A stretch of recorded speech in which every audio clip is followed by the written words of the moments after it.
What is up, everybody? It's good to see you all here today. Hopefully, you're having a great day. Today, we're going to be doing a brief tutorial on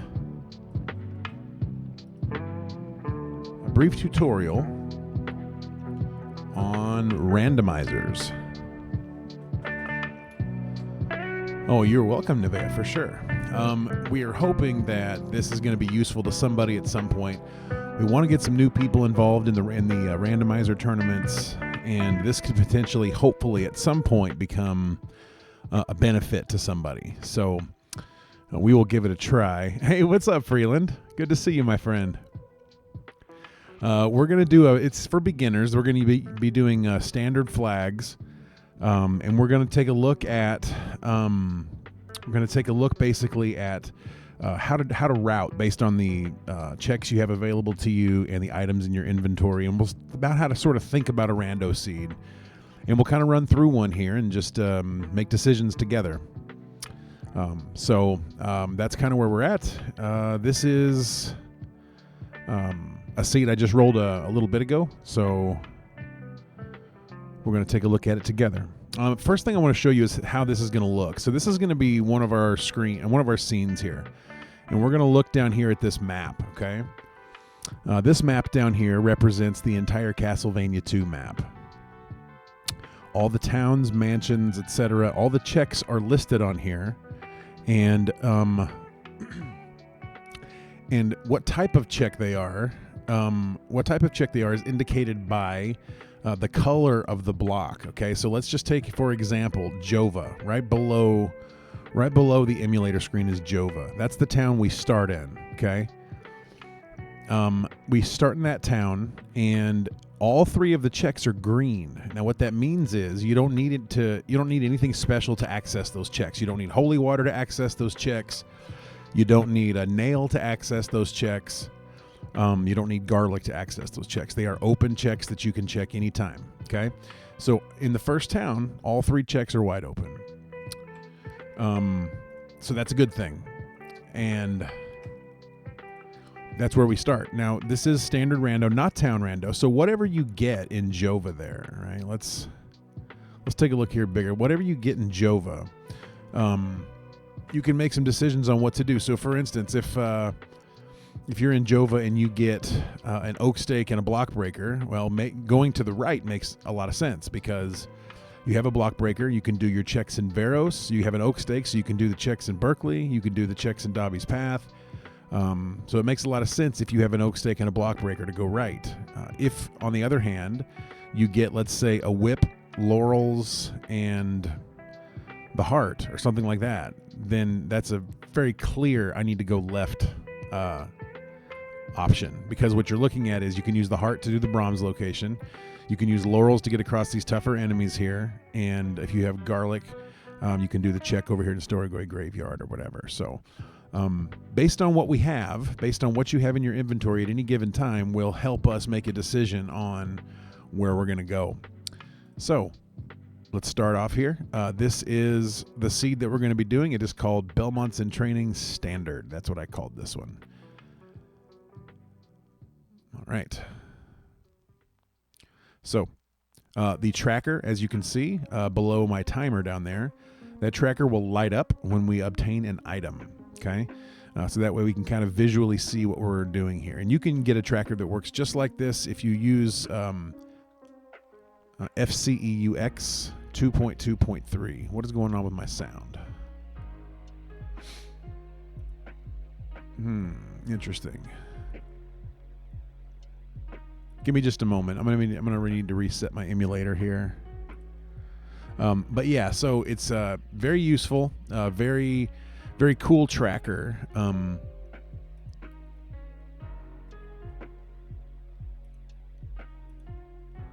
it does good things. Okay, perfect. So let's open this. One moment, please.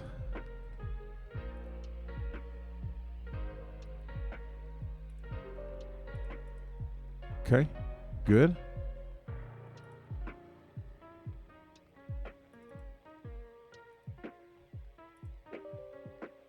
All right. So here's our tracker again. We got it back up here, and I think we have good sound coming from the emulator. So everything's ready to go. We are going to be keeping a pretty close eye. We're going to be going back and forth between this screen, and this screen, okay? Because I want you guys to be able to see what we're looking at. So starting off here, we're going to start the game off in the town of Jova, right above us there, and we're going to do those 3 checks first. It's the first thing we're going to do is those 3 checks. Okay. I won't be running a timer on this because this is much more for educational purposes than anything else. Not really speed running this. We just want to learn how to think about this randomizer.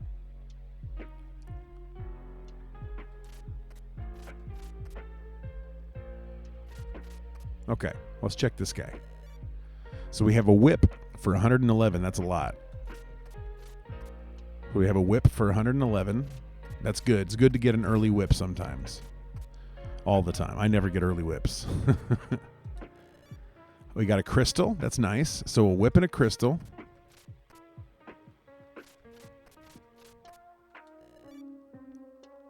And the nail. Okay, so we have a block breaker and a whip in this first town.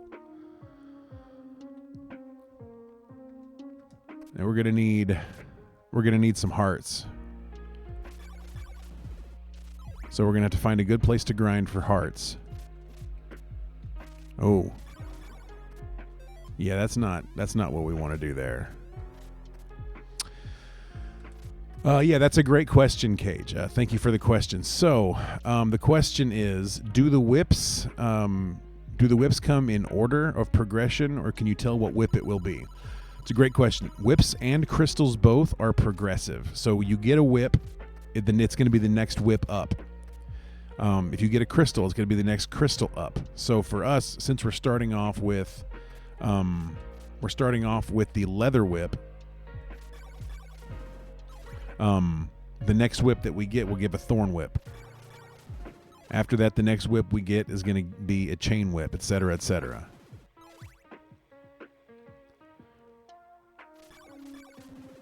Yeah, that's for the randomizer. Obviously, in vanilla, we know where the items of the different whips are. Yeah, for sure. But that's a really great question, especially for people who are interested in running this randomizer and learning how to play it. It's a good thing for them to know. So what we're doing now is we're kind of just grinding for hearts and experience. Our first goal in this town is to grind to level 1. We start off at level 0, and we want to grind to level 1. That's going to allow us to do 2 things. We're collecting these hearts, which are currency, experience, and sub-weapon ammo. And it's also going to, once we level up, it will increase our damage resistance. So we want to get to level 1 quickly. We want to get some hearts here and buy some stuff that we need. So it's all part of the same game.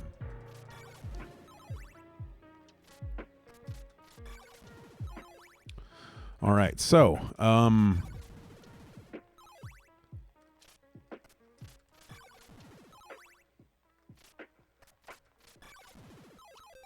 that gives us enough. So we can go buy this whip now if we want to. We'll buy the whip. It'll help us grind a little faster. Not that it really matters, but oftentimes, if these were 4-hit zombies, we would definitely want to go get this whip right now, because once you get this whip upgrade, 4-hit zombies become 2-hit zombies.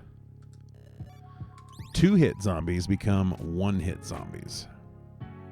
So these guys were taking us 2 hits to kill. They're 1-hit zombies now. All right. Let's go ahead and level up.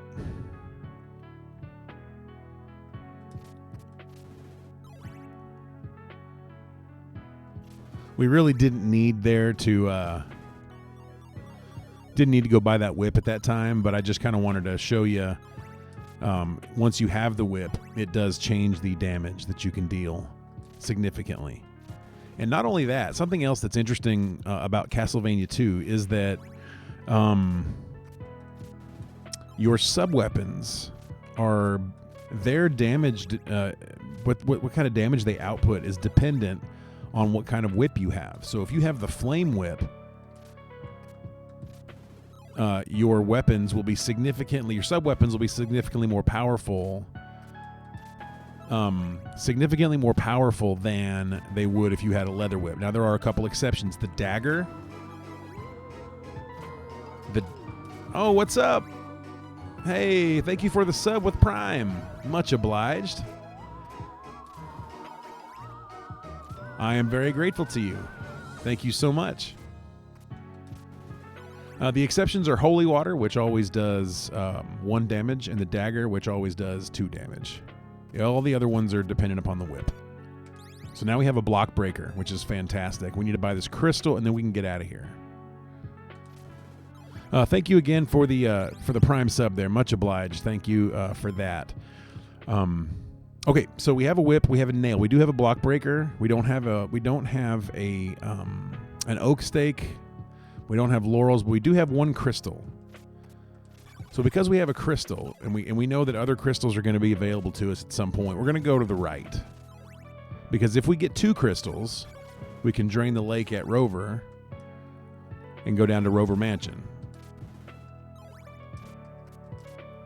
Okay, let's take a moment, and we will have a quick look at our screen. So we have just left Jova, having purchased the whip, the nail, and the white crystal, and we are heading east towards Berkeley or Veros. We get to decide which one we're going to do first. I can tell you we're going to be doing Veros first because we don't have an oak stake, and Berkeley is a very long mansion and can be a pain if you don't have an oak stake. You want to get the value out of that trip. You don't want to take that trip without getting the value. Now, one thing that makes Berkeley attractive, whereas in some cases it would not necessarily be. In our particular case right now, Berkeley's attractive because there's 3 clues in Berkeley. And those 3 clues in Berkeley can all be accessed with this nail. So those clues are valuable in and of themselves.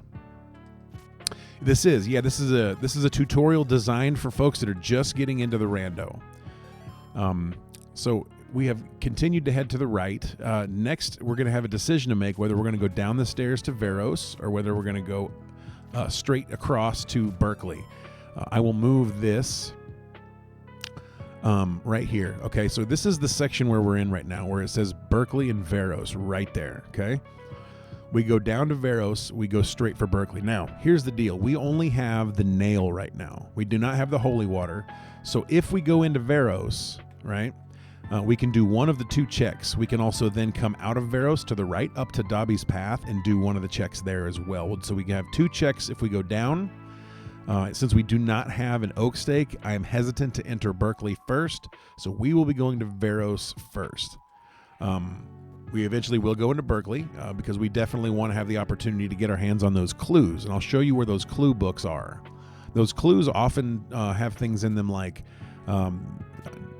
death guards, death guards a whip or something like that, and you can find clues that are very beneficial to you. That help you in your routing decisions. And that's what this is all about, really, routing. Blue crystal. Okay, we don't have enough. How much is it? Okay, we just got to get a couple of hearts here. But see, that's what I was talking about. So we have the white crystal, and now when we get this blue crystal, we have the ability to drain Rover Lake, or drain the lake to get down into Rover. So we actually grinding that way is not going to be feasible. It's only 9:20 in the morning. We should have thought about that before we came down. No, Kitty's my pot pie. Mom, Kitty's being a dildo. What's up, Behemoth? So we're here in Veros. We need another 15 hearts or so. So it's really not a very good place to grind out here to the right because of the swamp, but we're going to have to grind out here in order to buy this.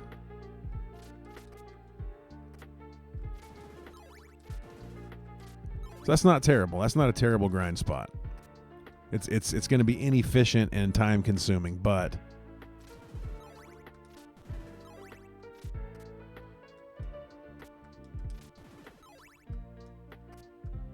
it is a grind spot, a spot where one can grind hearts. All right, so once we get this crystal, I think we do 1 or 2 more of these cycles. Once we get this crystal, we're going to head this direction, the direction that we're going right now. We're going to head back this way and go up the stairs so that we can head up to Dobby's Path, which is a check that because we have the nail, which is attaches basically to the whip, and allows you to break things right in front of you. You can't break floor blocks with the nail, but you can break wall blocks with the nail. So because we have that, we'll be able to do the Dobby's Path check as well. So let's go in here. We'll buy this blue crystal, and then we'll be on our way. And you will see in the tracker right here that as soon as I buy this, blue crystal pops up in our tracker. Okay.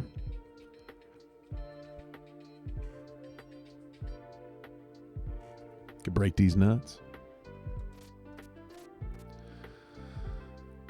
Yes, I do have a Discord. I don't. I'm trying to think here. I don't have the link in front of me, but if anybody's here who has the link to my Discord, feel free to post it in the chat there. Apologies, I should have it as a command where you can just click it, but all right, next we go this way. Now, here's one thing we need to consider. Right now, we're only level 1, so that's bad. We need to be level 2 right here. And the reason is that we're not going to have any damage resistance, and our health bar is very small at level 1. In order for us to get to level 2, we got to do a shit ton of grinding. So what we're going to do is find a good grind spot. And I'm hoping there's one right here on this transition. A lot of times this transition will be very good for grinding. And that is not a good transition for grinding. All right.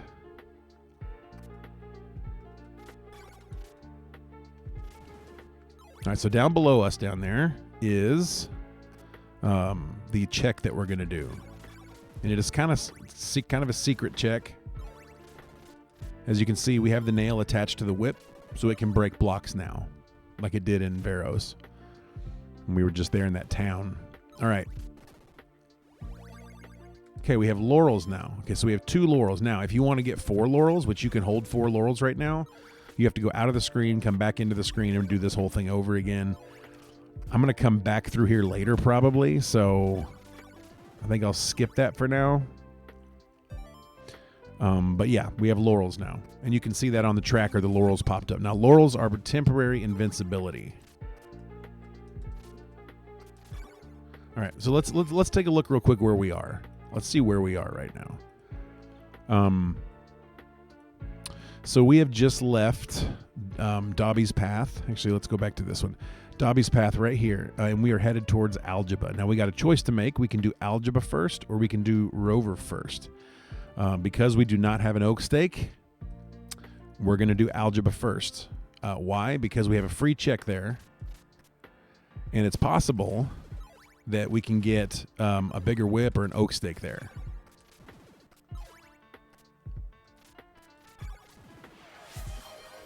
Algebra. Y'all motherfuckers told me there would be no math involved.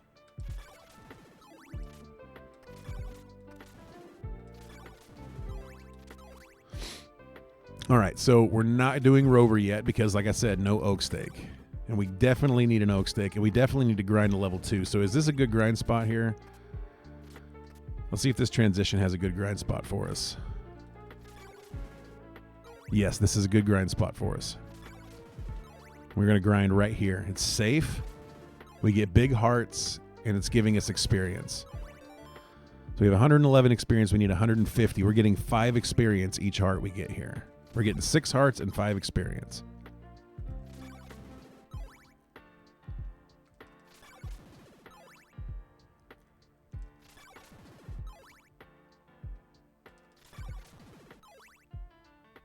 Oh, thank you so much, Frantic, for putting those links up for the CV2 Rando Discord, my Discord, and then we can link the Rando the randomizer page as well, where you can roll your own seeds.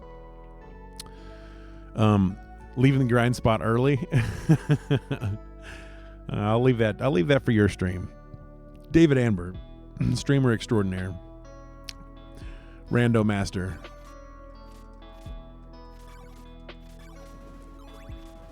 Okay, so we're gonna bypass, as you can see right there.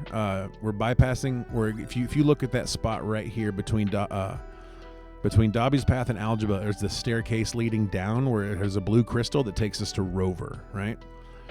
We're not going that way yet because we don't have an oak stake and Rover is a mansion. So we've skipped 2 mansions because we don't have an oak stake.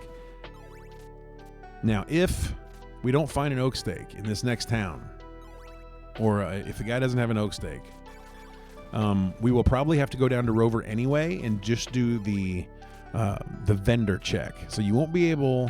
What's here? Oh, it's algebra. Can't do the checks here because we don't have the holy water. So the holy water actually... let's go back to our map. So you see algebra has the 3 colors. There's a green check and there's 2 yellow checks. You see those? Those yellow checks require the holy water, and so we don't have that, so we can't do those, but we can go all the way to the top and do that 1 green check, which is where I'm heading right now. So let's continue. Well, that's Fred. We don't want to kill Fred. He's our friend.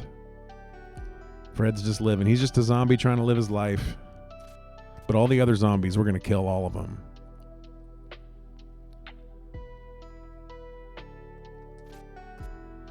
All right, so we have 220 hearts. We got plenty of hearts if we need to go down into Rover and check the vendor.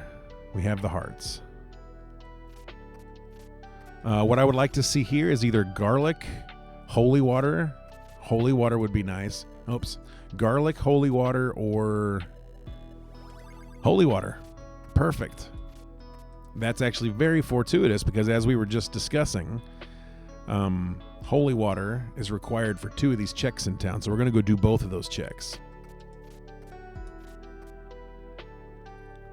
So let's go down and do both of these checks. Here's one right here. Okay, so we get holy water. Now when you have a holy water check, obviously we're not whipping the wall or anything because it won't do anything. So when a holy water check, it's in the floor. And that's why you can do a check with the holy water, because it's in the floor. What's up, Senlasa? Good to see you. Okay, this is the golden knife for 148. I'm going to skip it for now. I do want to get it, but I don't know. I don't know what I want to do here now. I do want that golden knife, but I don't feel like we really need it just yet. Yeah, that's exactly right. So if there's no holy water, or if there's no oak stake, any of these places, then we're gonna have to do the holy water check in Veros, and we're gonna have to do the rover vendor. So there is a check here too. So this actually will tell us where something is. So this is kind of a little secret to everyone. This room does not have a vendor in it, but it does have that. A whip is sealed in Bodley's orb. So Bodley's orb has a whip. That's good information to have. That's very good information to have. All right. Let's see what this guy has for sale. Okay, here we go.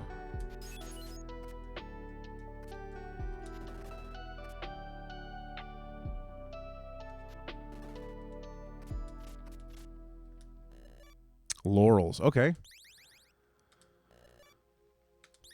I will buy 2 laurels. I have the thorn whip. I opted not to buy the gold knife. It's early in the morning, so we're not going to grind in town. I am tempted right now to just go ahead and do the rover check. If it's not there, we'll do the Veros check. I do the rover check first because it's close. It's right over here.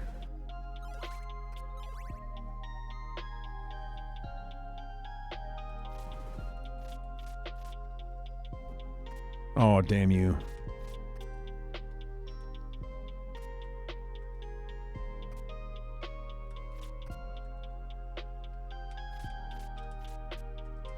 Yeah, there is something to be said for that logic here as well. Fading rover here.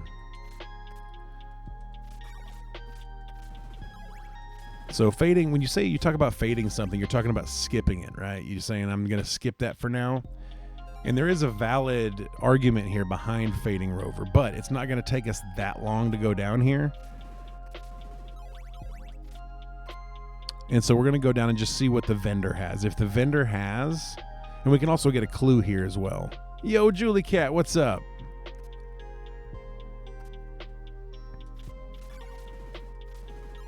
Good to see you, Julie Cat. So we're going to go down and check Rover. We can only check the vendor because we don't have an oak stake. And if we check the vendor and he doesn't have anything we need, well, we just move on and maybe have to come back here in a little bit. But let's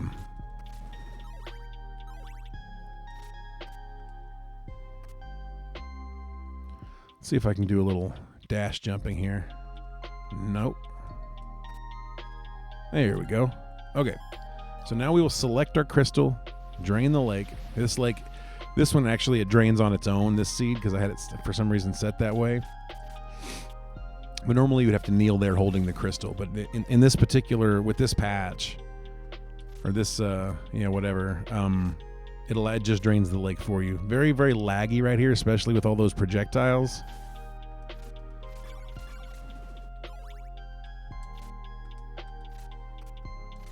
And we'll see what this guy's got for us here.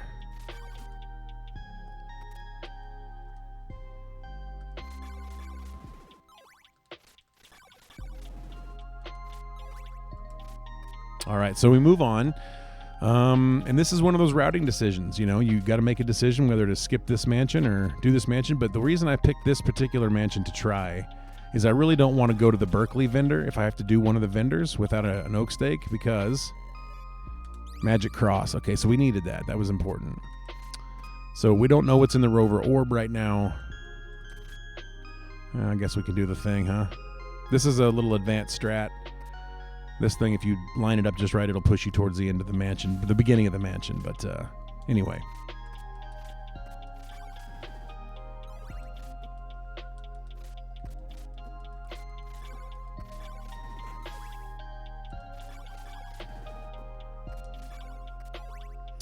All right, so Rover gave us a cross, and we don't know what is in the orb. So now we're going to go to Veros. And we're going to check the Veros Holy Water spot that we couldn't check before because we didn't have Holy Water till we got to Algebra, right?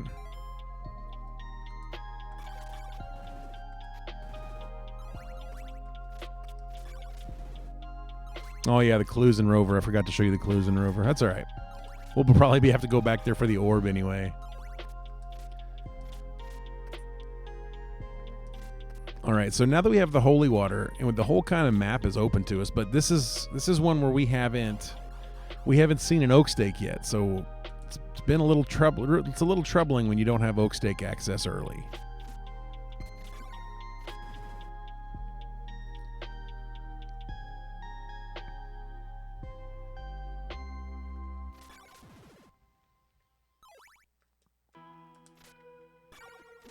Okay, so we're going to be coming up on Dobby's Path again. We're going to stop and get some more laurels.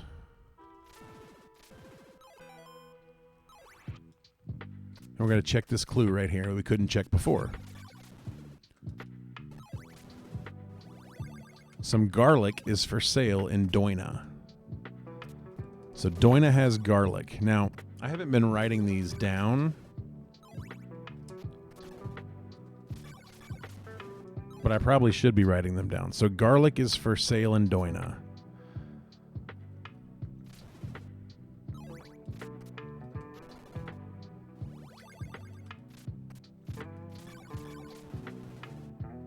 Yeah, I am. I kind of want to do this thing called the cemetery jump, which takes us out of logic, but I'm not going to do it because it's not appropriate for this tutorial.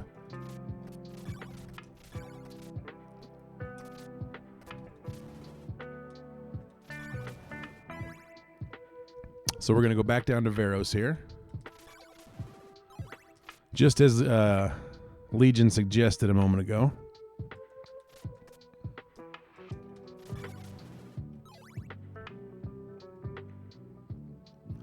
Sewer husk and vinegar garlic. Well, you should be getting royalties for that shit. It's fucking delicious. All right, lots of deaths. That's okay. We're just talking. We're just walking around learning things. Not burgling hamburgers. So this is the check that we could not do earlier.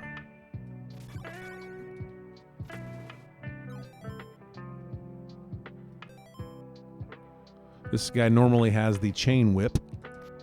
The chain whip in vanilla. Well, let's see what he's got here. The heart. Okay, so that's good news. He's got the heart. So we're about to skip a lot of shit right now. We're actually gonna fade Berkeley completely, and we're gonna fade Rover's Orb because we're gonna be warping and going west.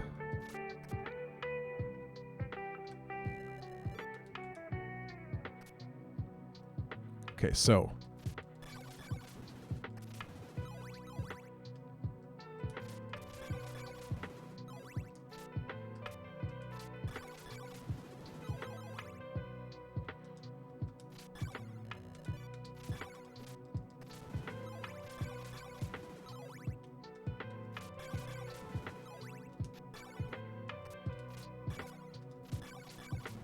this townspeople are getting up all in the way of my business.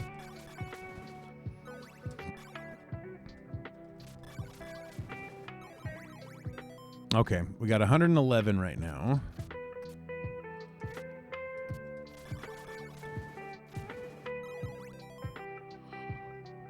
And we're on our last life here. We're not going to be able to level up here, obviously, because we're not gaining any experience in this particular spot.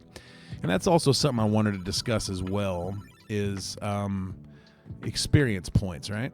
So let's talk about that for a second. So if we look at this map, doesn't show it on here, but it's kind of broken down into zones, right? From everything from the right of Jova all the way to Berkeley. This whole section between Jova and Berkeley is all a level 1 zone, meaning you can grind up to level 1 there. After that, you can still collect hearts, but you stop gaining experience. Everything from Berkeley to Algebra is level 2 enemies, which means you can grind to level 2 there. The only level 3 area over on this side of the map is over by the Garlic check past Algebra, and then left of Jova you can grind up there to level 3 as well, level 4 potentially, and then Ondel I think is a level. I think Alba's a level 3 town. Ondel's also a level 3 town if I'm not mistaken. But anyway, all right. So we're healed. I don't think there's anything else we need to do. Let's double check our map and make sure we've done everything we want to do in here before we warp back. That's important. So once you've made a decision, we've gone to Veros, we're skipping Berkeley, we're skipping the Rover Orb. We're gonna warp back now. Jova Swamp level 5. Okay, yeah. Over by the ferryman. That's level 5. All right, so in order for us to do our warp, we're going to do our very first warp right now.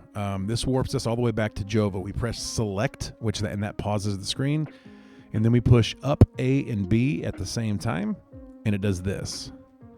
You ready? All the way back to Jova, okay?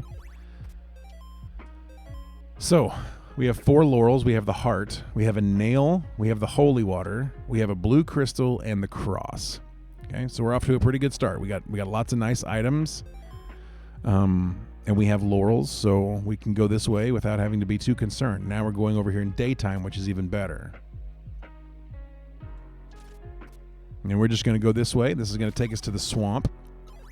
We can decide whether to use a laurel in the swamp or not. I think we probably will, depending on the enemy set. Well, no need to use a laurel here, I don't think.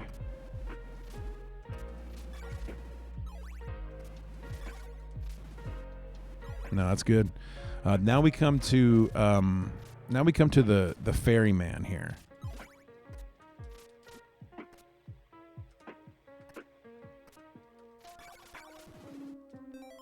If we wanted to grind to level 3, this would be a pretty good spot to do it. So here's the ferryman. Now we got 2 choices. Let's look at our map again. Okay. Here's where we are. Right here where it says 3, that's Brahms. Right above that is the river. You see that river on the that river over here. I guess you can't really see that, can you? But anyway, this is where we are. We can if we select the heart and show the heart to the ferryman, he takes us down to Brahms Mansion. If we do not show him the heart and we show him anything else, or just don't show him anything, he will take us to Alba. Now, once again, we do not have an oak stake. So because we don't have an oak stake, we're going to skip Brahms for now. And it's unfortunate these oak stakes are so spread out. Or that they're not necessarily spread out, but that they're all, there's none accessible where we are right now.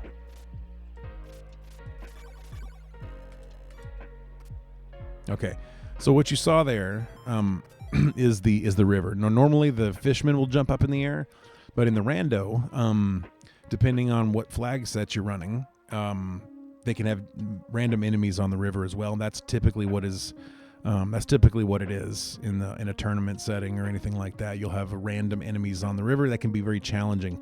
You have laurels, use them if you need to.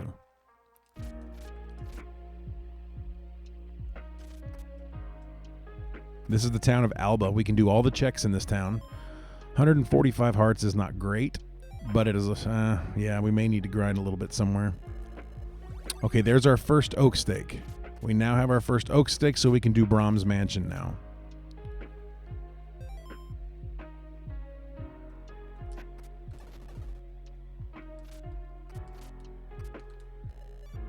Dagger for 57.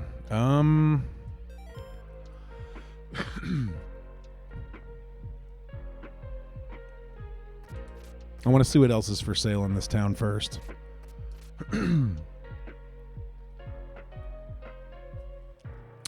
So dagger for 57 is what we just saw. If we look back at the map, this is the town of Alba. It has 3 checks. One is the free check, which has a green box right there, which we just did with the guy on the left. Then there's the one that we can use to break with holy water or nail. So it is a wall break. And then the one up top we're going to now is holy water only. So if you don't have holy water, you can't do this check up here. Nice thing about this particular check is it's right next to a church and we are low on health. So we're going to go ahead and heal back up real quick.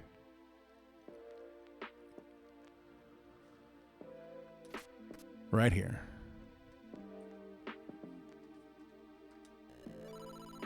I really hope that whatever this guy has for sale in here is 145 or less. It's a long way to go grind from here.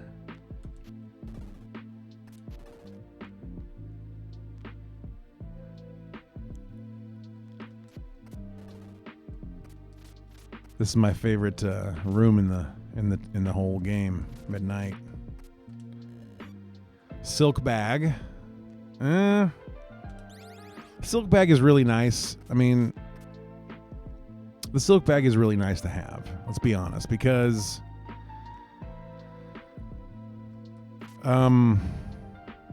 you can hold 8 laurels and 8 garlic, which is super dope. Now, is it worth spending most of the money that we had on it and not having enough for the dagger now? I mean, that's debatable. But we can go ahead and get that money for the dagger real quick before we head on. Still no garlic, though.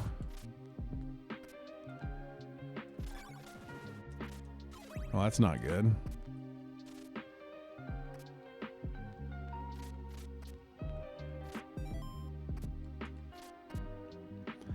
All right. So here we go. Back to business. We're going to go grind outside of town here. Maybe we'll just try to go to Ondel, because we're going to have to come back through here anyway to go to the river. So we'll just go to Ondel.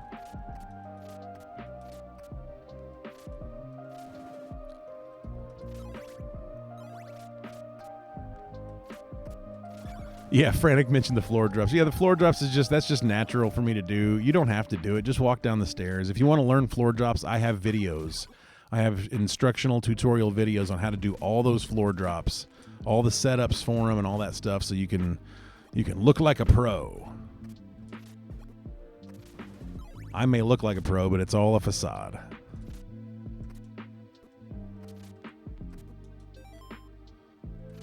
We got to find a place to grind here.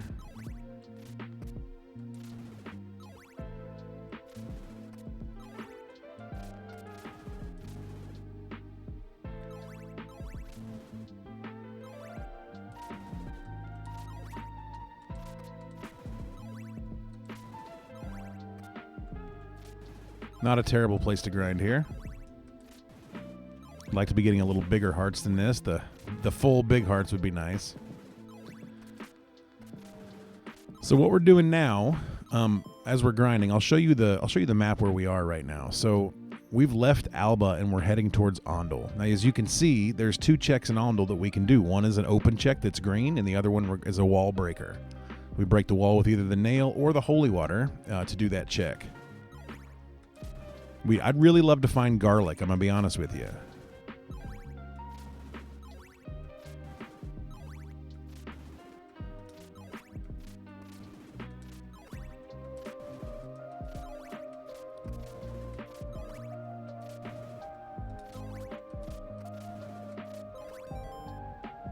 We are gaining experience towards level 3 here as well. I'm curious as to whether or not I should just go ahead and grind to level 3. I don't know. Let's go ahead and do the checks in Ondel.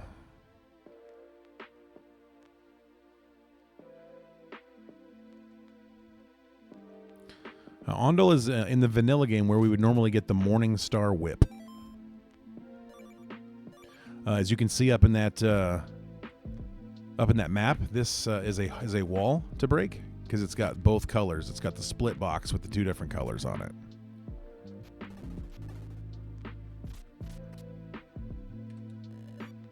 Selling the diamond for 57.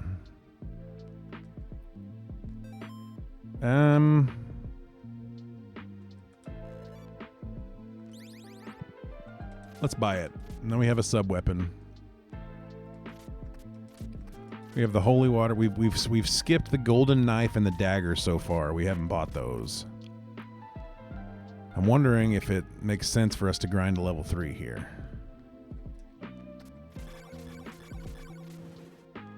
5-hit zombies.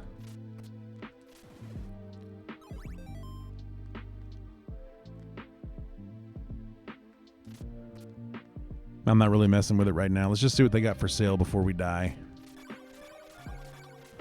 Because if we die, it's a game over. So this is the free check up there in Ondel, as you can see.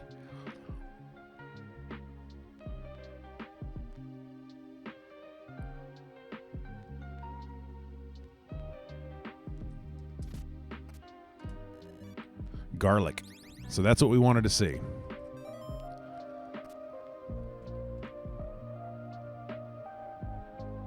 Should I buy 2?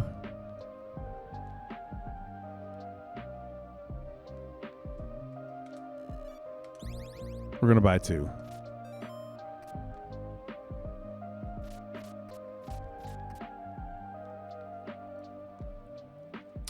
So now we can do the graveyard duck check. That's one thing we can do now. There is an advanced routing strategy I might want to try, but I don't know for this tutorial if it's necessarily the best thing to do. Yeah, that's a good point. And it doesn't matter if we're grinding up now because we just lost half our shit. Okay, now we need hearts. So yeah, what Frantic was mentioning just now in chat is that if you have the opportunity to buy 2 sets of garlic, do it, because there's 2 garlic checks that need to be done. 2 garlic checks that need to be done, and in order for you to do them, you need 2 pieces of garlic, 2 cloves of garlic. Now, if you accidentally use the garlic, like if you what's called shit the garlic,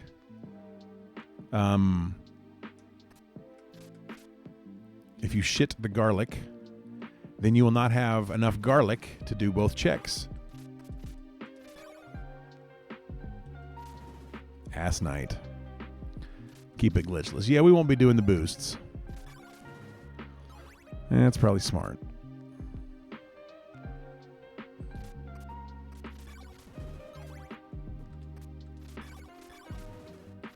All right, now let's take a look. You see over here where we got Ondel? We've just left Ondel going towards Alba, right? Alba is the town we were in a minute ago. We're actually going to take the stairs that show there right between Ondel and Alba. Those are the stairs that go down to this graveyard.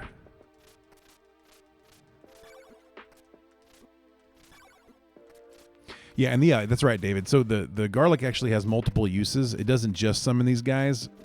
You can actually kill enemies with the garlic. It will kill the enemies. Also, let's say that you need an oak steak, and the duck has an oak steak, and you need another one. Well, you can go back and get it. You just need to use a second piece of garlic, a second clove of garlic. So this is the way down. Right below me is a false floor, so we're going to jump over that. We can drop here. There's a false floor in front of me now, so we'll jump over that.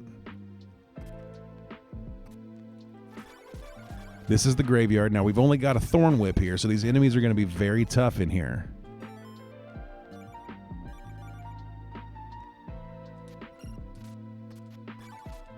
That's the diamond weapon. It doesn't really do much unless you have a flame whip.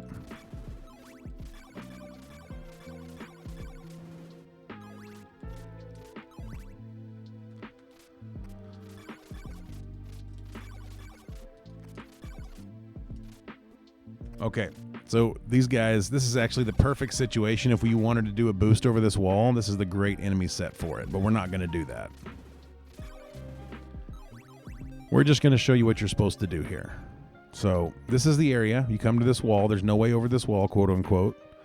There's absolutely no way to get over that wall. There's no way. So forget about it. Drop the garlic, and there's a duck.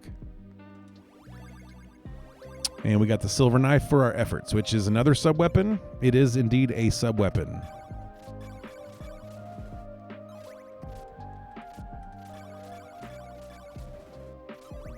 I will tell you that it is probably not a good sub-weapon, generally speaking. As far as useful sub-weapons go, this ain't one of them.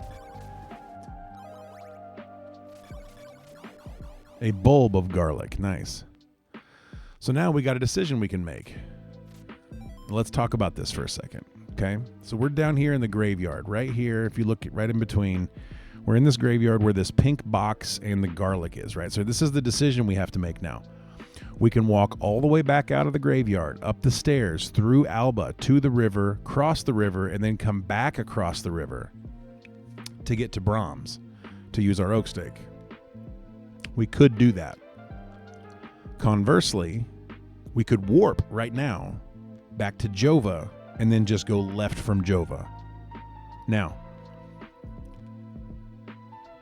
it's almost a toss-up at this point, but I'm going to go ahead and warp, and then we're going to walk to the river from there. I just think it's smarter. Even though we're going to be missing the dagger, I don't really think we have to have the dagger right now, but we do need some additional whips and stuff. So let's go ahead and warp back. Here we are. We're not far from level 3 now, so we'll if we find a nice little grind spot here, we'll consider going to level 3. 4 laurels, 3 garlic right now, so we're in pretty good shape. Yeah, it's not a good sub weapon unless you have better sub weapons turned on, and then it's pretty wicked. There's also an edge case use for it in Bodley Mansion, which we could potentially discuss later if we need to.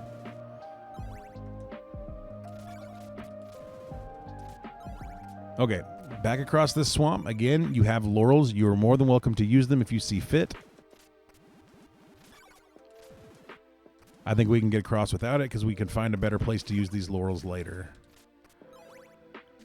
Okay.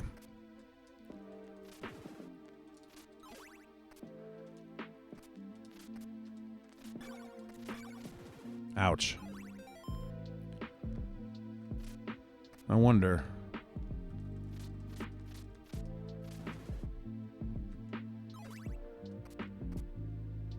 We're so close to leveling up here.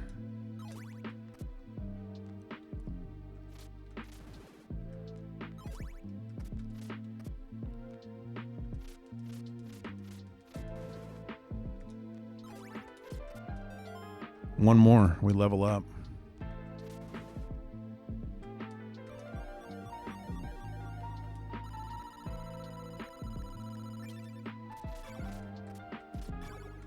Okay, that's a case right there in which we made a decision, right? Like, we were so close to a level up. We knew experience-wise, because to get to level 3, you need 200 experience points, and we were at like 175, and we're on our last life, and I had a couple of pips of health left. So it's like, if you don't take that time to grind up to that next level right then and there, it's a potential you take a death and lose half your experience, and you're starting from way far behind. Now, if we die, we're already level 3. That doesn't get taken away from us.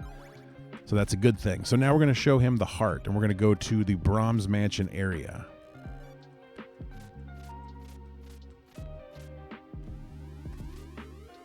You went ahead and used a laurel there. I probably didn't need to.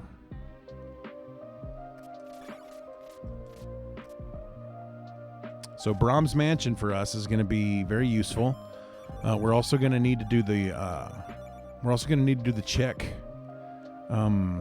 Let's see. Brahms Mansion's right here. Number 3 is Brahms Mansion. We just took the heart ferry across to Brahms. Now we're going to do this mansion, and then we're going to do the diamond vendor as well.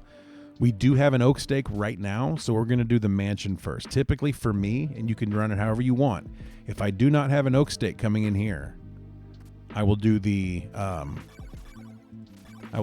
on the cliff first, because he may have an oak stake for me. But since we have an oak stake, we don't really need to go see that guy first. If he does have an oak stake, then we'll use the one in here, and we'll go get that one for free if we want to. There's a couple of clues in this mansion, and we're going to get both of them. Maybe.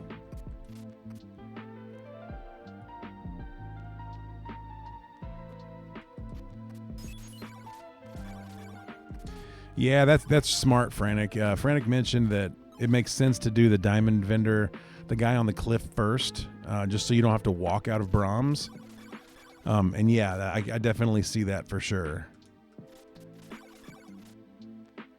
I think for me, though, I'm going to have to go back to Alba anyway, because we're going to need to buy an oak stake and the dagger before we warp back. So it makes more sense in this particular case for me to do this first.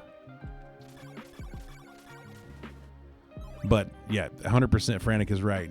99 times out of 100, it makes much more sense to do that guy first. Oh my God. So challenging enemy set here. We are underpowered with this whip.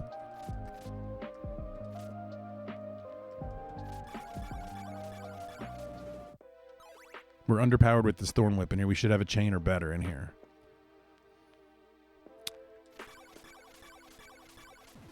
Okay. I'm going to do a little bit of a floor drop here. You could just walk down the stairs, but I'm going to try to do a floor drop there. Now, here's down here.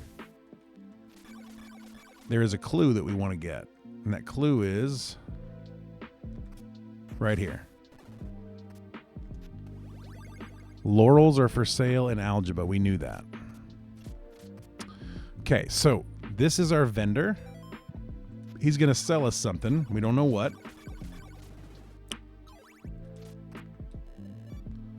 Red crystal. Okay, notice the tracker. Notice the tracker here has been updated. We now have the red crystal. So that changes our routing decision pretty significantly here. Like, we have some decisions to make. We have some decisions to make on routing now, because the red crystal puts us in a position to where we could even skip Rover and Berkeley and just hit the tornado up and take the tornado, or we could even, we could blob boost if we wanted to, but for the sake of going glitchless, we could take the tornado now with the red crystal and just go to the other side of the map before we even finish the checks over here. So that's a decision we've got to make, and I think as I'm continuing this mansion, I'm going to think about it and make that decision. Settle down, Beavis. Yo, what's up, Icy? All right, this is Death. He will kill us. We could use the garlic to kill Death if we wanted to avoid the glitch killing.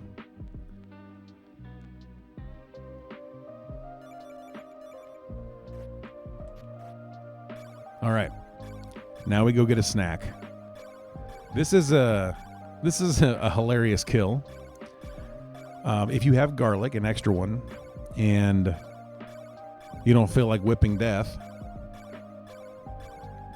you just drop a piece of garlic and let him touch it. He's stun locked until he's dead.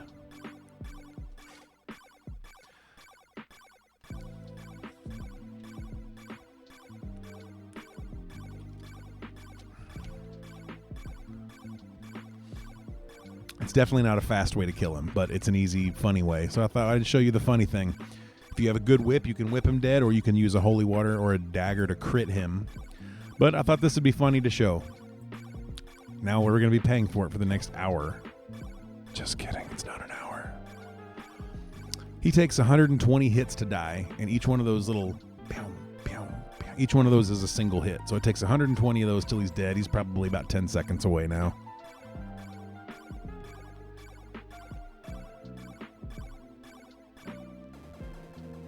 There we go.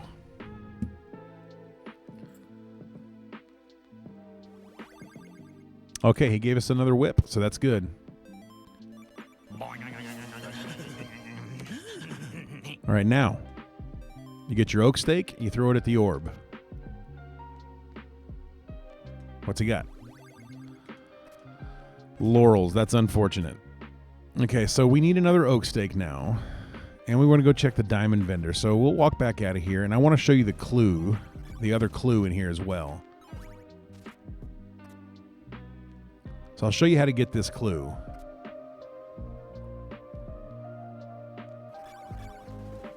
This is actually a pretty well hidden clue.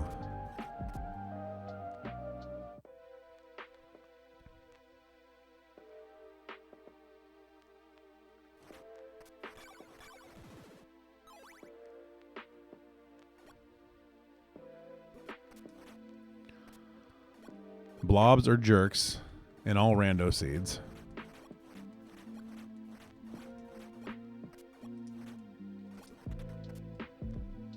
I'm about to have a game over here, so... Oh, he cheated. You see him wiggle through that solid matter? See, blobs are jerks, man.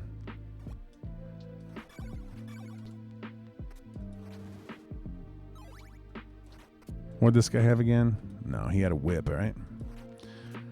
All right, so there is a glitch way to get out of here, which you go up here and do a clip through the ceiling, or you can just come out this way, and that's what we're going to do. I'll show you where this other clue is here.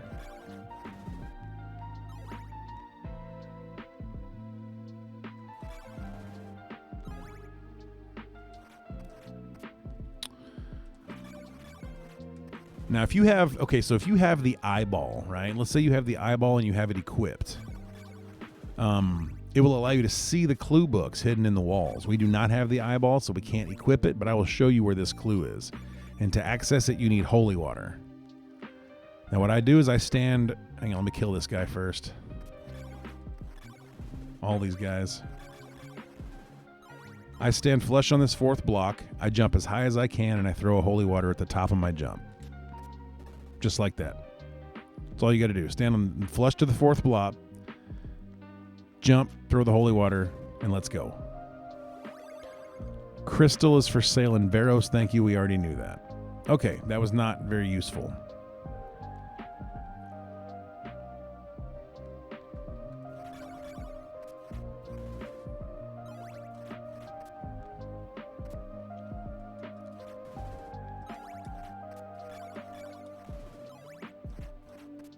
All right, as we exit Brahms here, I'll show you something kind of cool. So now, as because our whip increased here, because we now have a chain whip, our sub weapons are now more powerful as well, as I was telling you.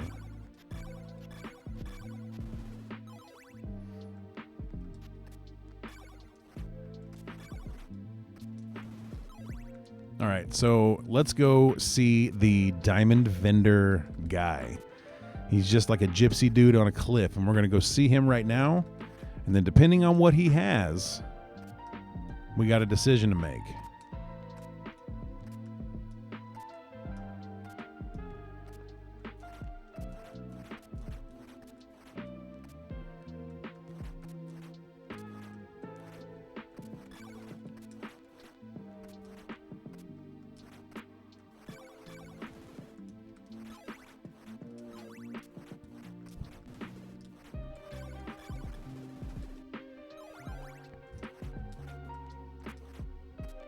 All right, let's see this guy.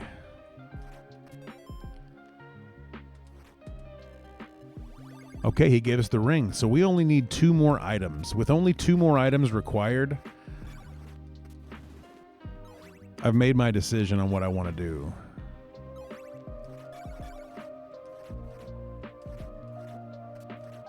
Oh, I just don't know how I can go glitchless on this. I don't know how I can go glitchless on this. This requires doing a boost or a jump.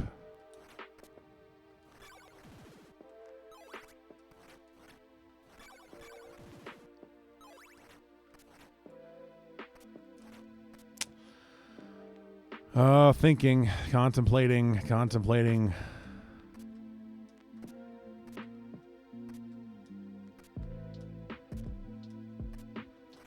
All right. I'm going to explain this, okay? And we can have a discussion.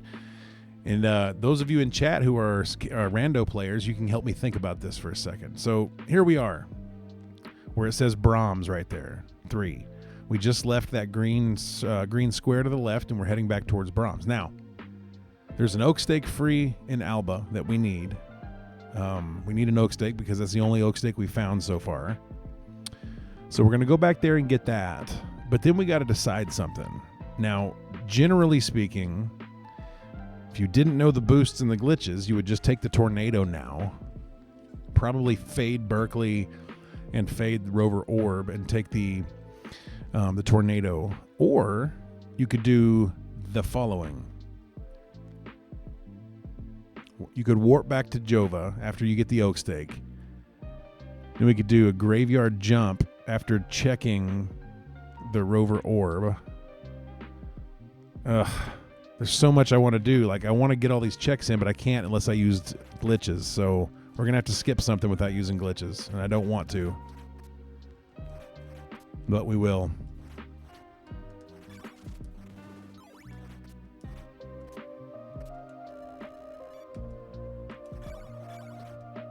Okay, that's an example of when you would want to use a laurel.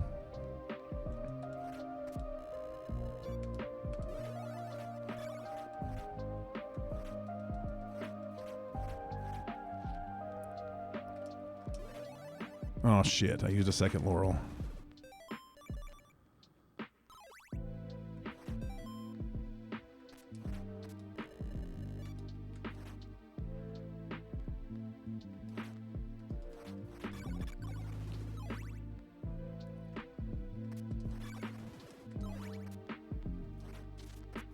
Yeah, that's true. You cannot bring laurels to the next seed. That's legit.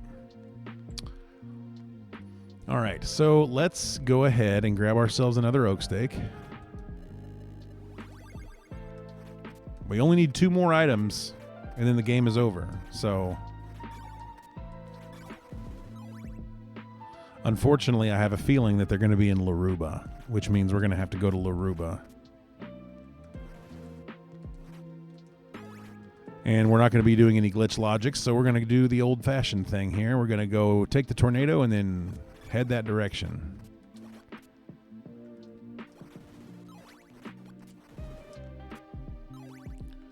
It would be significantly faster to do a blob boost down there.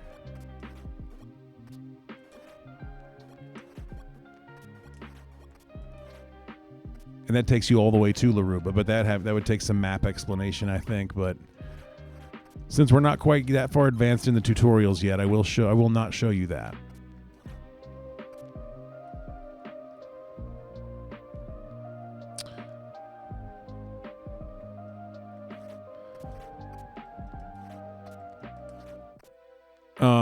Medusas and Steves all over the place down there. It's perfect for blob boost.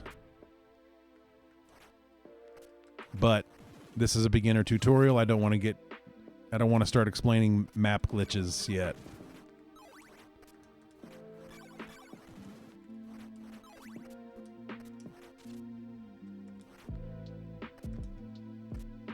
All right, there is a hidden clue right here that we're going to check as well.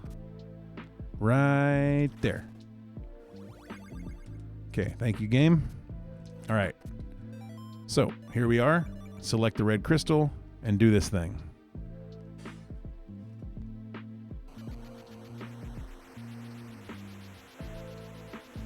Now remember, we're leaving multiple checks on the table on the other side of the map. We're leaving the Rover Orb, the Berkeley Vendor, the Berkeley Orb.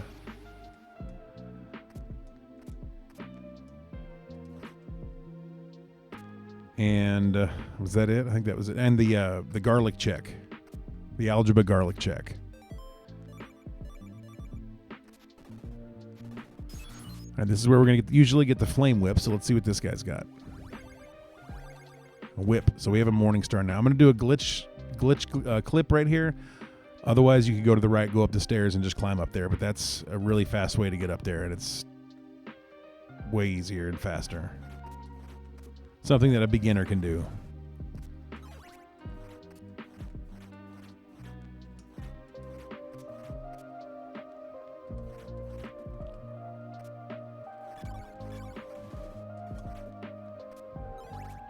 Okay, right here is another clue.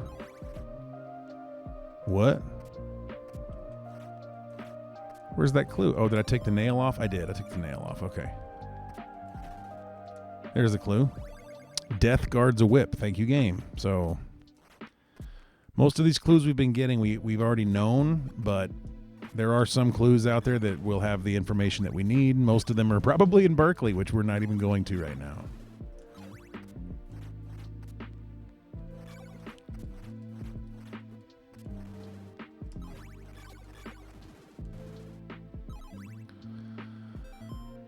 All right, so you have to take a death right here. Oh no, I didn't want to use that. I guess I'm using 3 of them. Shit.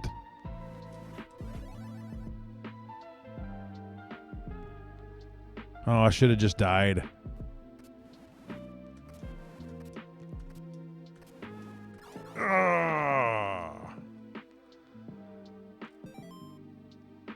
That's bad.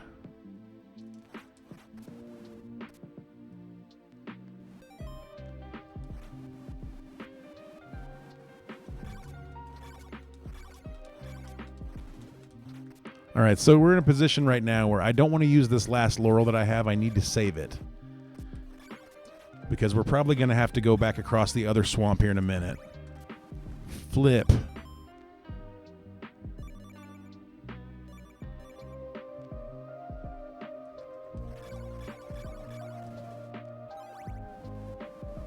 We're basically just dead here. Let's just die.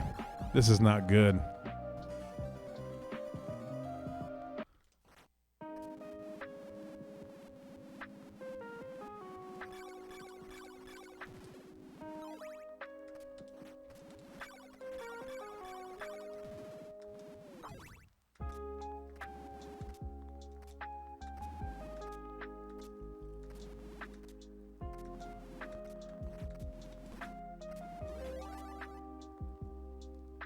All right. Well, we're going to have to hope we find laurels in Laruba. I found 3 of the 5 so far. Laruba's the toughest mansion in the game as far as enemy difficulty. We do have 138 hearts, and we have Morningstar, so we shouldn't have too much trouble grinding hearts if we need to. Assuming we don't die right out of the bat. Well, yeah, we found 3 of the laurel vendors, and there's 2 more. There's probably 1 in this mansion.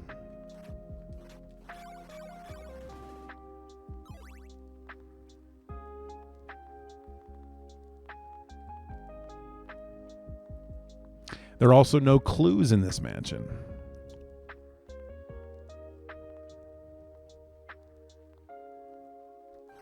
All right.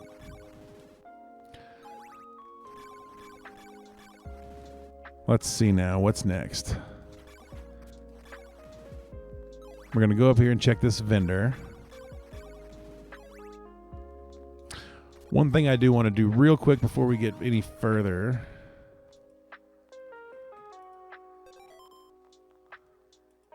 I need to get back to my beautiful music here. That's what we're going to do. All right. So we're going to go up to the vendor. We've got 176 hearts. Whatever he's got can't cost more than that, generally speaking. I have seen a 181 heart whip before.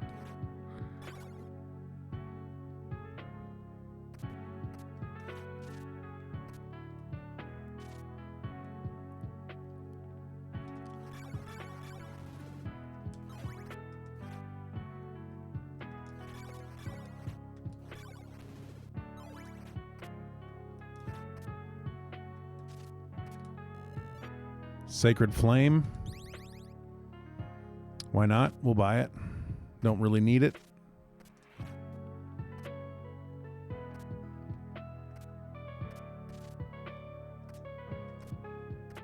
This guy down here gives us something free.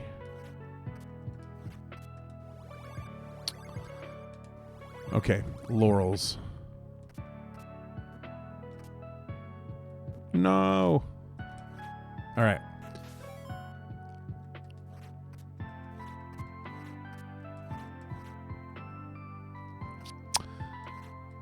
We did not buy the golden knife when we had the opportunity, so did not have it to use on Carmilla here. And the only sub-weapon that will hurt her is the golden knife.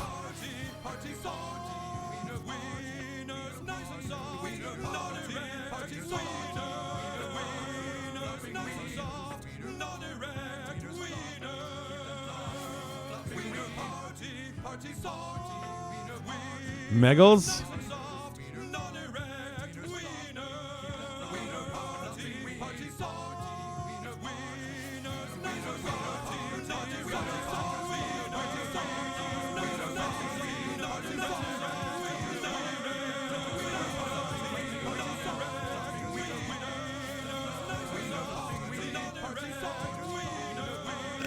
God damn it, Megals.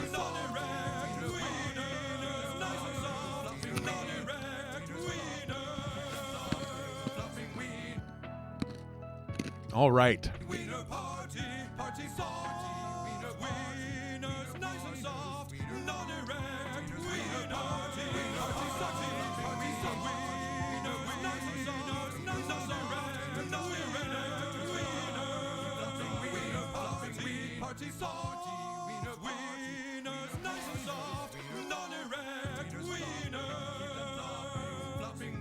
I do this shit to myself. That's the God damn it.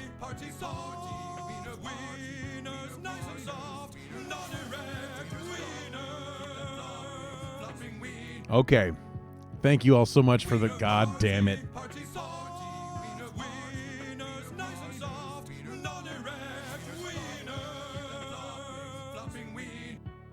I don't know how to turn them off, Frantic. I don't know how to turn them off.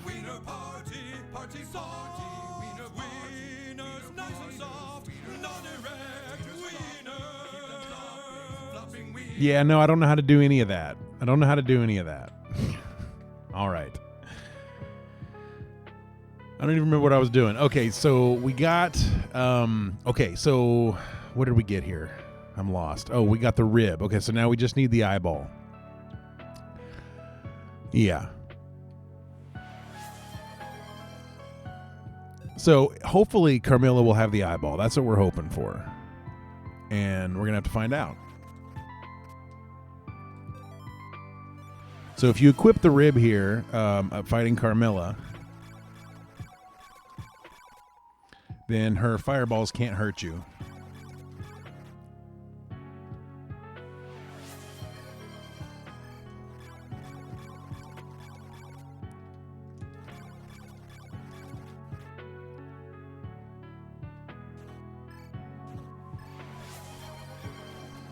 All right. Oak steak. That's a good thing. No, it's not because we don't. Well, yeah. Fuck. I don't even know now. So we have one check in bodily. It could be. We have one check in Doina. It could be. But I think we got. Didn't we get a? We got a Doina clue, didn't we? And I think we got a bodily orb clue that we don't need it. So really, it only makes sense to go back across the swamp here. I think. I think that's what makes the most sense.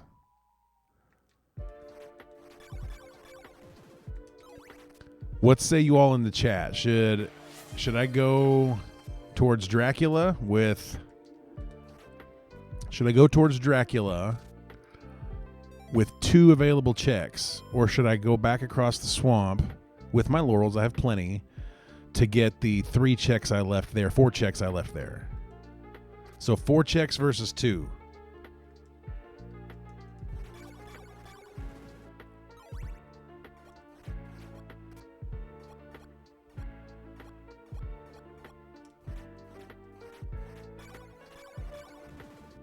Yeah, Kalari says I should go wherever the eyeball is. That's probably the best advice ever.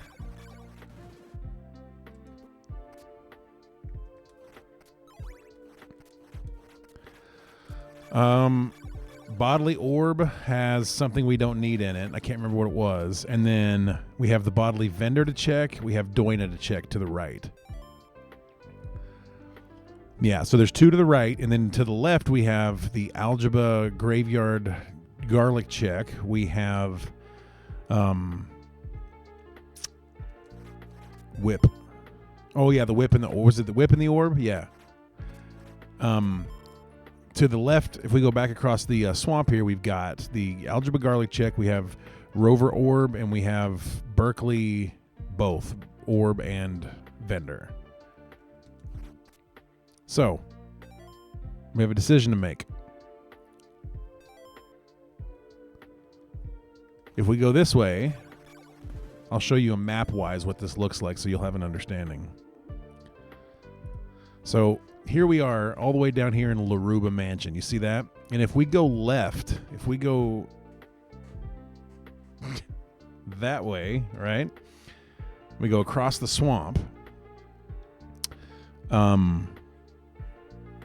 If we go across the swamp, we're going back to algebra. That swamp will take us all the way to here, where we can do this garlic check, right? We can do Dobby's Path, or not Dobby's Path. We can do the garlic check. We can do the rover orb down here, number 2, and we can do Berkeley, which we haven't touched yet, which is 2 checks there. Swamp of Sadness will kill your horse. There's no fucking doubt. Yeah, horse is going to be dead, so...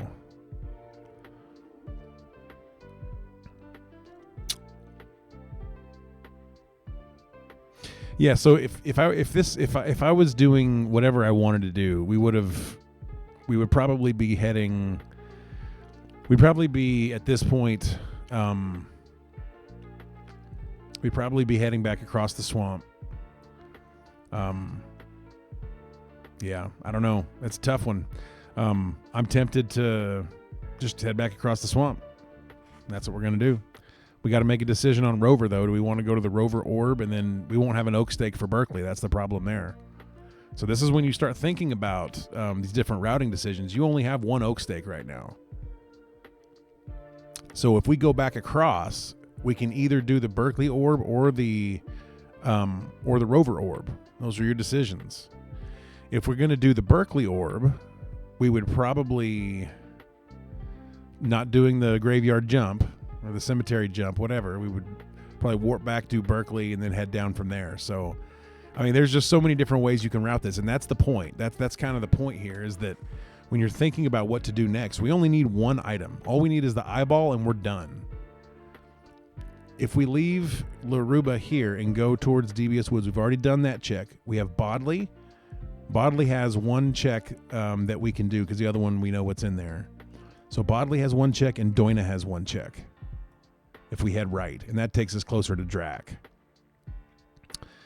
Or we go left from Laruba, takes us to Algebra here, and then we go left from there. So that's the challenge. That's the challenge, is figuring out what you want to do in this situation.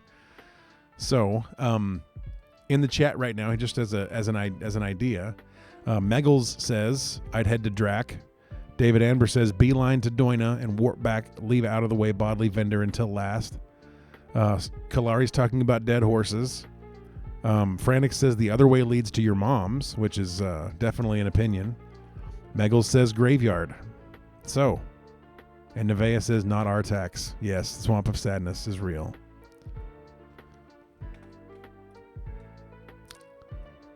So here's what we're going to do. We're going to take a death right there.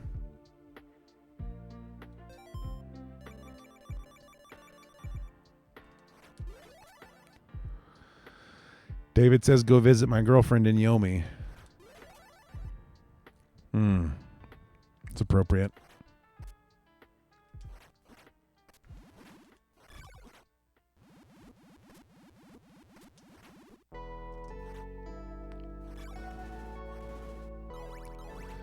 So, what we have just done, once again on this map, we were down here in Laruba. We went left.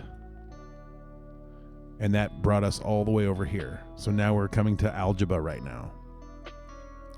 There's a graveyard, cemetery, garlic check we're going to do here. And it might very well be the eyeball. And if it is, well, we know what's next.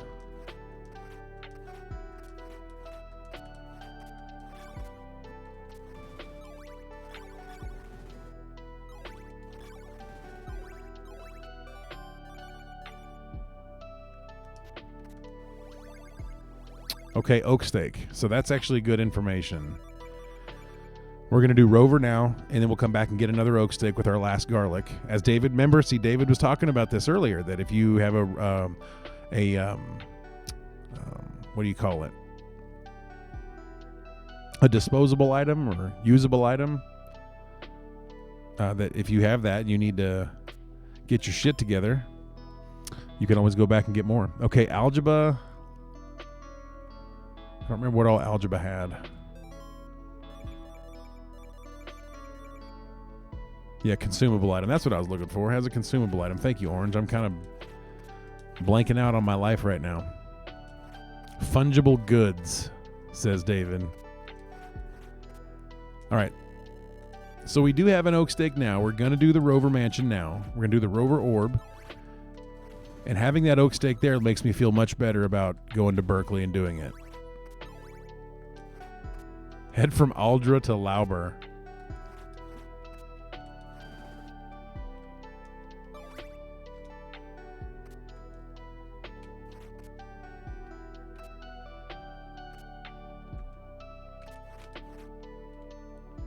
All right. You don't have to do that. You can just walk down the stairs. And if you'd like to learn more about how to do those floor drops, check out my YouTube tutorial called CV2 Glitches by Opry99er.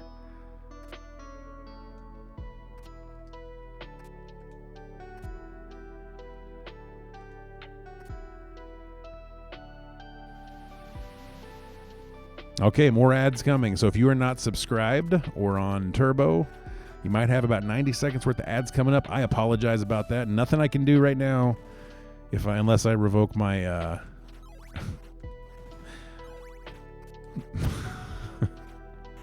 hang on a second. All right, here we go. So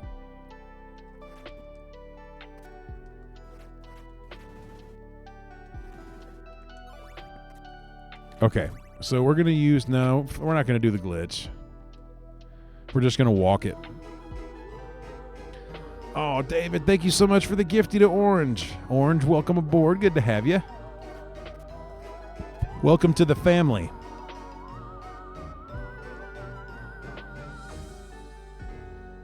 Welcome to the family, Orange. So this little section right here will test you a little bit, platforming-wise. See? What you want to do there is you want to walk to the edge, and I'll kind of do it in slow motion first, and then I'll show you what it looks like in real time. So you want to walk to the edge almost like to where you're going to fall off, and then jump forward. See that? In real time, it looks like that, but you want to actually feel like you're about to fall off like that. And that's what happens if you don't. You walk all the way to the edge and then jump. That can be a very challenging platforming section there. Now let's check this clue here. There's a clue right up here.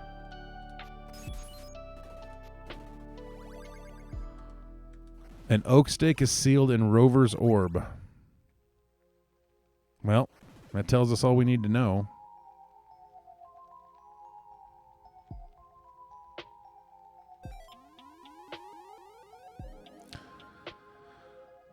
So it told us there that an oak steak is sealed in Rover's orb, which means we don't need to go to Rover's orb because we already have an oak steak. So you stab the orb with an oak steak and get an oak steak back. So I'm going to heal, and then I'm going to go from here. I'm going to go east to Berkeley Mansion.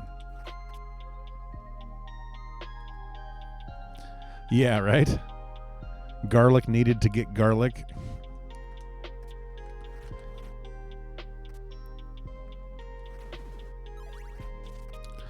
So now we just haul ass to the east.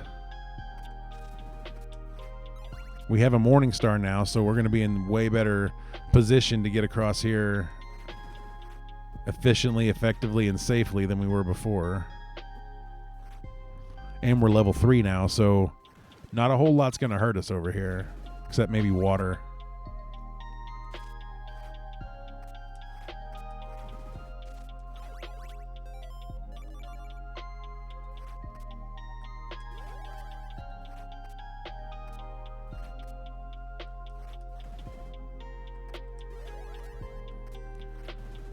Remember, if you have laurels, use them to your advantage. Seriously.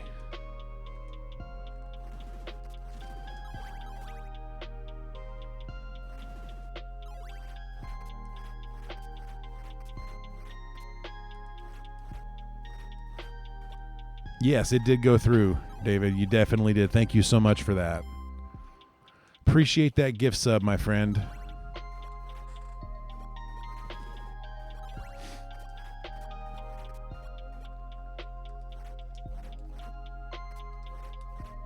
So now we're going to head over to Berkeley. And it's got to be here, or it's in Doina. Or that one check in Bodley we don't want to do.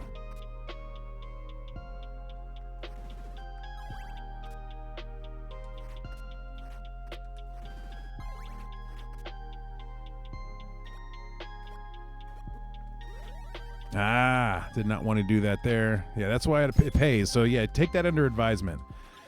Keep that in mind. It very much pays to unequip the shit that the consumables, when you're not using it. So there are several clues in here, one of which is to the right of us there, but we don't really need a clue at this point. I guess we probably could use a clue. But that one's a little bit out of the way. So we're going to skip that one. We'll go for the other two clues.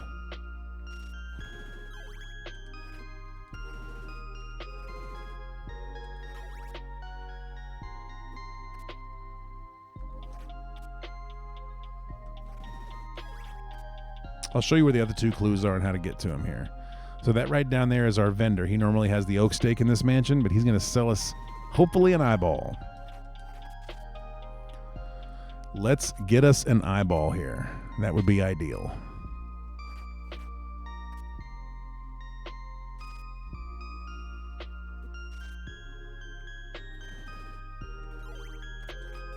Maxed out on hearts. Can't get any more hearts. Let me get this eyeball. Oak stake. Okay, here's where one of the clues is. Graveyard Duck has the silver knife. If I had gotten that clue earlier, it would have been very helpful because I would not have gone to the Graveyard Duck. Since we're not doing glitch boosts and shit. We're going to go do one more clue check, just for the sake of it. All right, we'll just walk down the stairs like humans. Yeah, well, so Belmont's Revenge, that's kind of what we're doing this for, is really we're just trying to get some new interest in it, you know what I mean? Oak stake free Alba. So none of those clues helped me. All right. So the next thing we're going to do is we're going to go down here and check this orb. If it's not here, we know we made a mistake, a routing error. Now, it's not a mistake. It's just we chose the we chose the most mathematically plausible direction, and it just so happens that the math was not on our side. So let's go ahead and do this. Eyeball. There it is. So we have the eyeball. We don't need the oak stake. So now we warp back to Jova. Now let's have a quick look. We were in Berkeley, right there, number 1. We warped back to Jova. Now we're going to go back across the swamp, back across the river, through Alba, through Ondel, to the tornado, and then on to Dracula. That is our plan. Let's go ahead and heal first, though.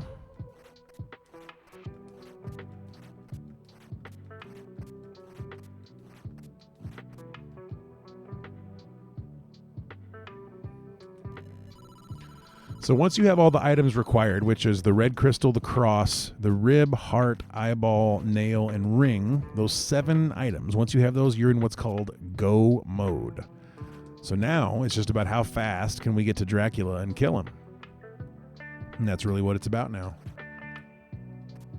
So in order to do so, we're going to go, like I said, Jova, Small Swamp, Ferryman, Alba, Ondel, and then Tornado. And that's where we are heading next.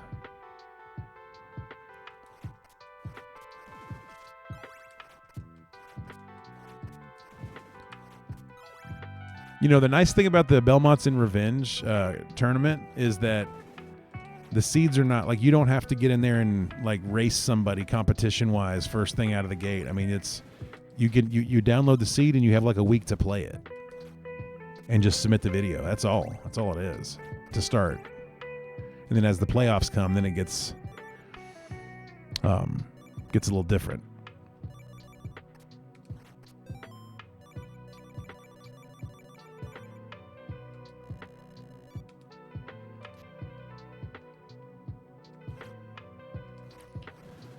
Yeah, EJ, we're looking for other players, man. Like, we really need to find some more people that are interested in doing the rando that want to join, because it's Belmont's in training. It's not like a high pressure competition. You're playing against other folks that are relatively new to it. You know, dead.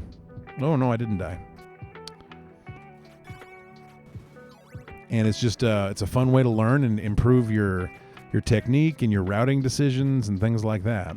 And so I'm recommending that's why I'm making this tutorial right now. It's for people who are brand new or relatively new to the rando, so they can think about how to route stuff. Like when you have the holy water and you have the garlic, which way do you go, left or right? You know what I mean? So it's really this tutorial, and I have 2 or 3 others that I've made that I have not yet posted. I've been just trying to get some content together for the Belmonts in Revenge tourney for new people to just have some stuff to watch.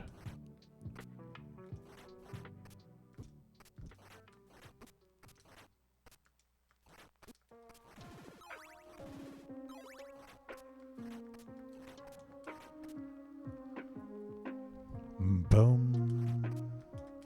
We're going to see Durf here. Here's Durf, everybody. Say what's up, Durf.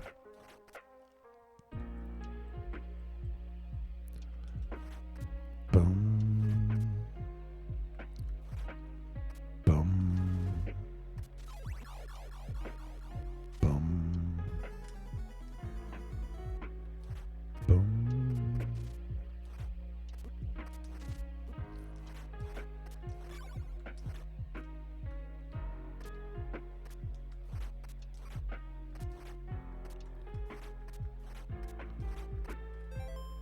Select the red crystal and duck.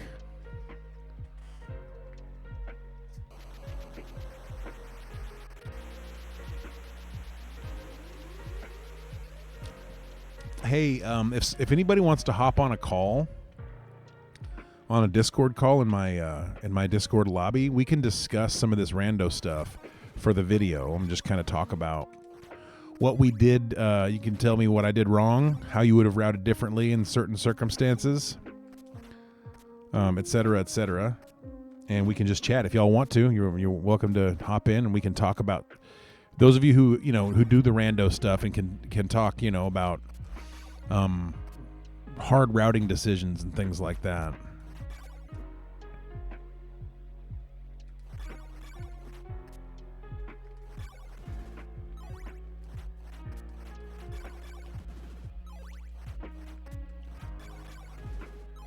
So we're here in Doina. We can go ahead and hop into this church here and heal up, because we're on our way to Drac. Routing decisions make me hard. But yeah, if you've not participated in a rando tourney before for CV2, you are more than qualified. Even if you have participated, you are qualified to do this race, I think, or to do this tourney. I think the only things that prevent you is if you have won. If you've won a Belmonts in training last year, or if you won the Simon Claus tournament. I can't remember what all the things, but we're trying to be very inclusive. God dang. Trying to be very inclusive here. Because really it's about putting a group of people together that can learn from each other, And you'd be surprised who you can learn from. I mean, it's pretty amazing sometimes.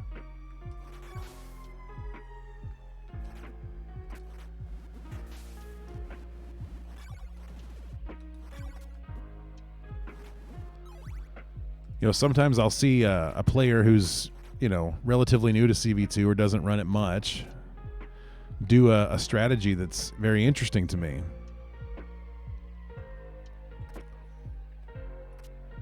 Hang on, we're going to pull up the lobby here. All right, give me 1 second.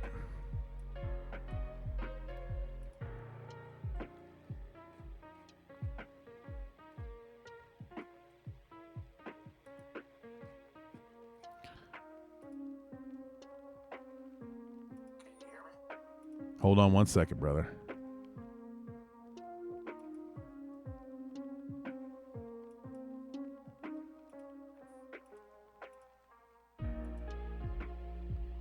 All right. Yeah, so we're pulling this up real quick. Hang on.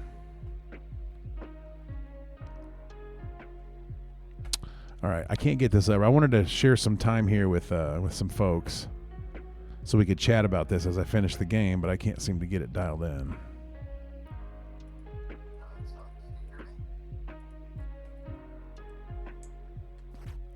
All right. Hello? Can you hear me? Yeah, I can hear you. Okay, man. I hear you too. What's up? Hey, Aubrey, it's David. What's up, buddy? You're being recorded currently. Oh, okay, good to know. I'm pretty much ready for bed, but I couldn't resist the urge to talk about rando. Yeah. So we're doing the beginner series here with just some simple seeds. We talk about routing quite a bit. There's different ways to consider it. There's different methodologies of putting your mind through different paces on how to route. But what kind of observations have you had, and what have you learned over your time playing rando? Well, great tutorial. First of all, really enjoyed that. I think we were sort of alluding to it on my stream earlier today. I think the first thing before you start doing any randos, whether it's standard rando or town rando, is just have a good visualization of the map. Yeah. Once you visualize the map as one continuous linear map from Deborah's Cliff in the far west to Castlevania in the east, and if you can in your mind situate where everything is on that path, all 12 mansions, all 5 mansions, all 7 towns, then everything sort of falls naturally into place. You then learn your standard rando, then you learn your town rando. And I think your tutorial, I did actually a tutorial a few weeks back, similar to yours, and actually that was the one that turned into a deathless run, and so I kind of abandoned the tutorialing midway through as I started focusing more and more. But I think you hit all of the key points, because really what rando is, it's about making choices and trying to maximize your odds. Yeah, absolutely. There are different things that benefit you in different circumstances, whether it's where you're going to be leveling up, using garlic on a garlic check, a block breaker on a block breaker check, and it's just going in the directions and making the choices that give you the biggest odds to do stuff. Yeah, I agree. All right, coming into Drac here. Let's see, to finish this thing off with. So Dracula, the rib's not going to help you. His sides cannot be defended with a rib. We don't really have a ton of weapons here, but if you want a good chance at beating this guy, I will say the Sacred Flame is a good stun lock weapon. It's not very powerful, especially at a Morning Star instead of Flame Whip, but we can use that. I want to show you a whip rhythm here real quick. So it's a 2 whip jump, so it looks like this. So what you're doing is you're jumping and whipping, and then you're whipping on the way down, and that will actually hit him twice. Now you can, with the Morning Star, you can hit him 30 times, which will kill him. But what we're going to try to do here instead is we're going to try to get off enough whips to knock off about half his health, and then we're going to just spam him with Sacred Flame here, just to have some fun with it. I used to always kill Dracula with the Sacred Flame until a few months ago.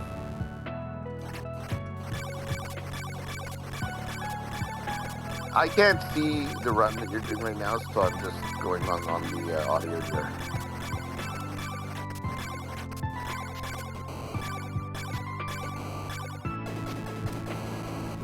Boom. Done. GG. Thank you. I by the way, just to follow up in terms of maximizing your odds, I think you did pretty much every decision point really well. I think the one thing that I commented on, I'm not sure if you saw my comment, but I think you always want to try and get the get the orb before killing a boss. I know that you killed Death and then got the orb, and oftentimes it's inconsequential. But number one is, if you have an oak stake and then you kill the boss and get another oak stake, it doesn't help you, and then you're left without an oak stake. Whereas if you get the orb first and void your oak stake, then you can get another one. But number two is, the orb sometimes has a whip, sometimes has like a dagger or another item that you can use to kill the boss. So I remember I learned that from Billick, like during some run he mentioned that, and I sort of stuck with me. So that's definitely you generally always want to do it in that order. I usually do it in that order too. I think there was two reasons I didn't do it in that order this time. One is I wanted to showcase the garlic kill, and if we need to kill Death again to get an oak stake, we can just kill him again because I had holy water, which would have, for the tutorial purposes. But secondly, I had an oak stake, and knowing that I didn't really need one, I thought, well, I'll just kill this guy like this, coming in here, and then when we come back out, because I thought the orb would have had an oak stake in it, because I thought I saw a clue about that, but I didn't, so I was wrong. But okay. But anyway, 17 deaths, 524 kills, 2018 hearts. Not bad for a little tutorial. We just took a little time here, but let me ask you this, David. Like, you've been doing the rando for a while now. If you were going to be giving somebody some advice on when they're just starting out, when they're just getting going with the rando, what kind of beginner's brand new advice could you have to give to help maybe somebody who's relatively new get started and start getting comfortable and gaining some confidence? Well, like, number one, I think the most important thing I alluded to before is really get a good grasp in your head of the way the map looks. Once you have that visualized in your head, everything kind of, all the resources, like, because there's so many good resources out there, like your videos, Opry, are really good. There are lots of, resources, but once you visualize it, those resources become easy to absorb. Yeah. I think the other thing I would suggest is watch a lot of the Simon Claus races. Yeah. I actually learned a lot by just watching a bunch of people who knew what they were doing running rando. Yeah. And listening to commentary of guys like you and guys like Freeland and others, and it gives you ideas, because again, you're constantly at these decision points, and you're like, do I go this way or do I go that way? And you're like weighing the pros and weighing the cons, and the more of these things you see, the more kind of analysis that goes into your head to help you weigh those pros and cons more effectively. Yeah, no, that's absolutely right. And the more it really does come down to how much shit have you seen, how much have you absorbed, and you can take stuff that you have experienced and I remember when I had an oak stake in this spot, and what I did, which route I took, and what was more beneficial to me. I mean, starting off, you're not going to know all the math behind it. You're not going to know about the 1 in 6 odds going this way, 2 in 6 odds going that way. Well, we make a decision based on that. What you're going to know is, we know where the checks are. We know what items we have. Let's think logically about how to get from point A to point B. But like, as you said, as you go and you gain more experience, a lot of that stuff, becomes memory, and becomes, I recall what the best route is. Like, I know for a fact, in doing a standard rando, if you get laurels and no block breaker, you're going left. If you get a block breaker or an oak stake, you're going right. It's just it breaks down to something quite as simple as that when you first start off in Jova, and that stuff just comes with time of learning and playing enough seeds to realize that, hey, there's more juice in that squeeze going one way versus the other. Yeah, exactly. I think also, not just watch a bunch of randos, but just play a lot of randos. If you do 5 randos, you might come across a decision point that 80% of the time goes one way and 20% of the time goes another way. Yeah. And you could just be unlucky and get like that 1 out of 5 times where, and so it might train you on the wrong lesson.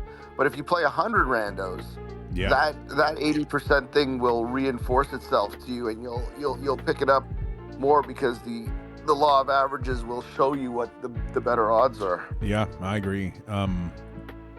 And that's that's important. All those little things, and it's very. And we were having a discussion earlier as well.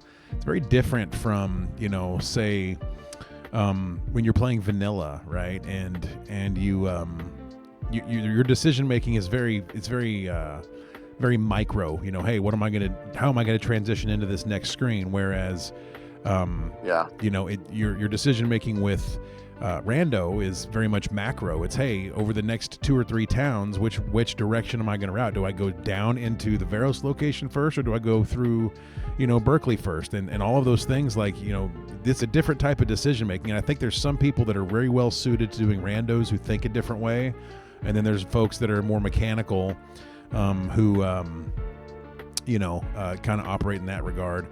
And so randos can be great for everybody, I think, but I think some people are even more suited to them than others, for sure. Yeah, I mean, it's a special kind of version of the game, right?